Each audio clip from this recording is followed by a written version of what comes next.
ओम अं बं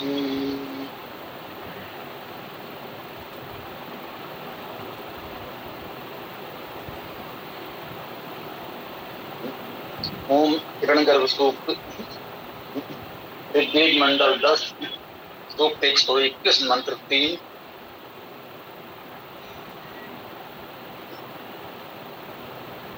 ओम यह प्राण तो निमिषतो महेत्वा एकीत राजा जगतो बभूवो यैषेयस्य द्विपदः चतुष्पदः तस्मै देवाय हविषा विधेम। जो प्राण से जो निमिष से महत से जो एक राजा जगत का हुआ है, जो ईश सबका द्विपद या चतुष्पद किस देव के हेतु धारें भविष्य हम। ओम देव के हेतु धारें हविष हम।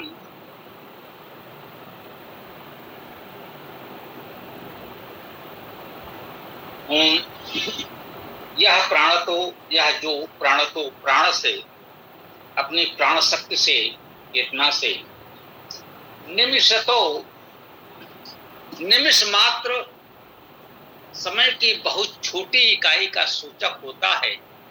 पलक झपकाने को निमिष कहते हैं और सामान्यतः निमिष मात्र कहते हैं कि पलक झपकाने में लगने वाला अर्थात अत्यल्प समय में। इस अर्थ में इस भाव में ये निमिष का प्रयोग सामान्यतः किया जाता है। तो यहाँ ये भावार्थ भी ग्रहण किया जा सकता है, यह भी स्वीकार योग्य है। निमिष का अर्थ सिंचन प्रोक्षण से भी होता है। नि उपसर्ग के साथ मिश धातु है, जिसका अर्थ सिंचन करना प्रोक्षण करना होता है। प्रोक्षण और सिंचन एक ही बात, इतना अवश्य जान लेना चाहिए कि इसमें कोई भ्रम न रहे। क्या प्राण तो या निमिषतो महित्वा, महित्वा अर्थात महत्ता से महानता से।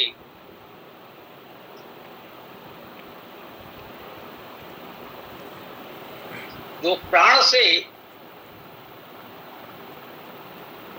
अभिसिंचन से महित्वा अर्थात अपनी महिमा से महानता से एक इत अर्थात ही एक ही स्पष्ट किया जा रहा है, एक ही दूसरा कोई नहीं। राजा राज धातु का अर्थ है प्रकाश होना, प्रकाश करना, प्रकाश करने वाला प्रकाशक। राजा का ये अर्थ भी है। और राजा का अर्थ ये दीप्त होना, प्रकाशित होना, शोभित होना तो है ही। इसमें जीतने का भी एक अर्थ निहित है। राजा, हम किसी को राजा कहते हैं, उसमें ये भी भाव होता है कि उसने इस क्षेत्र विशेष को विजित किया है। क्योंकि राजा तो युद्ध जीत कर ही बना करते थे। जो विजेता होगा वही राजा होगा। पहले लोग युद्ध जीत कर शासक बनते थे, अब चुनाव जीत कर बनते हैं। जीतना तो पड़ता है।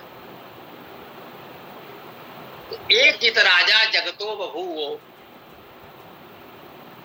एक ही राजा जगतो अर्थात जगत का। ये जगत शब्द का षष्ठी एक वचन रूप जगता है, वही जगतो भी बन जाता है विसर्ग का हो होकर। बभूव हुआ, भू धातु का रूप है, बभू क्रिया रूप है, बभू अर्थात हुआ। यह प्राण तो निमिषतो महित्वा एक राजा जगतो बभूव। जो प्राण से निमिष अर्थात अभिसिंचन से अपनी महिमा से महत्ता से एक ही राजा इस जगत का हुआ। जगत क्या है? जग धातु का अर्थ है गति करना। जगत अर्थात गतिशील। ये संपूर्ण सृष्टि, संपूर्ण ब्रह्मांड गतिशील है। स्थिर कुछ हो ही नहीं सकता। स्थिर होने का अर्थ है समाप्त हो जाना, नष्ट हो जाना। गतिशीलता में ही जीवन है। यदि पृथ्वी, चंद्रमा आदि कुछ भी अपने परिक्रमा पथ पर नियमित रूप से गति न करें तो नष्ट हो जाएंगे, समाप्त हो जाएंगे। तो ये इधर उधर बिखरेंगे, एक दूसरे से टकरा कर नष्ट हो जाएंगे। जब तक निर्धारित परिक्रमा पथ पर ये सब परिभ्रमण कर रहे हैं तब तक ही ये सृष्टि है, ये ब्रह्मांड है। इसलिए संपूर्ण सृष्टि को, संपूर्ण ब्रह्मांड को जगत कहते हैं, अर्थात गतिशील कहते हैं। ये संपूर्ण सृष्टि, ये जगत गतिशील है, स्थिर कुछ भी नहीं। एक राजा जगता बभूव। ये जो गतिशील सृष्टि ब्रह्मांड है, इसका एक ही राजा है, वो परमेश्वर है। एकमात्र परमेश्वर, वही संपूर्ण सृष्टि का राजा, प्रकाश करता, विजेता है। संपूर्ण जगत को प्रकाशित करने वाला, संपूर्ण सृष्टि को प्रकाशित करने वाला, संपूर्ण सृष्टि को विजित करने वाला, वह एकमात्र परमेश्वर ही है। यह ईसे, यह अर्थात जो ईसे अर्थात शासन करता है। इस धातु का अर्थ शासन करना, ईश्वर होना। जो ईश्वर कहते हैं, ईश्वर शब्द का अर्थ शासक ही होगा। ईश्वर है अर्थात शासक है। जो इस संपूर्ण जगत का ईश्वर है, शासक है, एक ही बात है। इसे क्रिया रूप है अर्थात शासन करता है, ईश्वर होता है, ऐसा भी कह सकते हैं। यह इसे जो शासन करता है, अस्य अर्थात इसका, जो इसका शासन करता है, जो संपूर्ण जगत है, वो सबका एकमात्र है, एक ही राजा परमेश्वर है और वही इसका शासन करता है। द्विपदा है, चतुष्पदा। संपूर्ण सृष्टि जगत गतिशील है, वो तो ठीक है। लोक व्यवहार में समझने के लिए यदि हम प्राणियों की बात भी करें, कहा द्विपदा चतुष्पदा। द्विपदा दो पैर वाले, चतुष्पदा चार पद वाले, चार पैर वाले।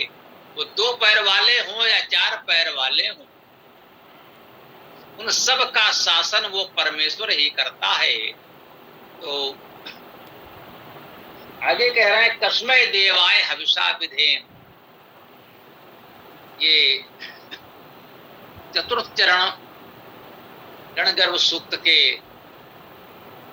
मंत्रों के अंत में आ ही रहा है, इसलिए इसकी बहुत विशेष विस्तृत व्याख्या प्रत्येक मंत्र में आवश्यक नहीं होती।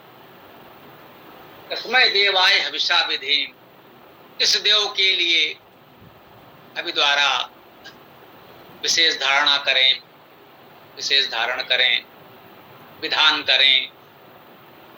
अभी अर्थात दान, देय। अभी शब्द हु धातु से बना, जिसका अर्थ है दान करना या आदान प्रदान करना। तो हम उसी को कहते हैं जो दान किया जाता।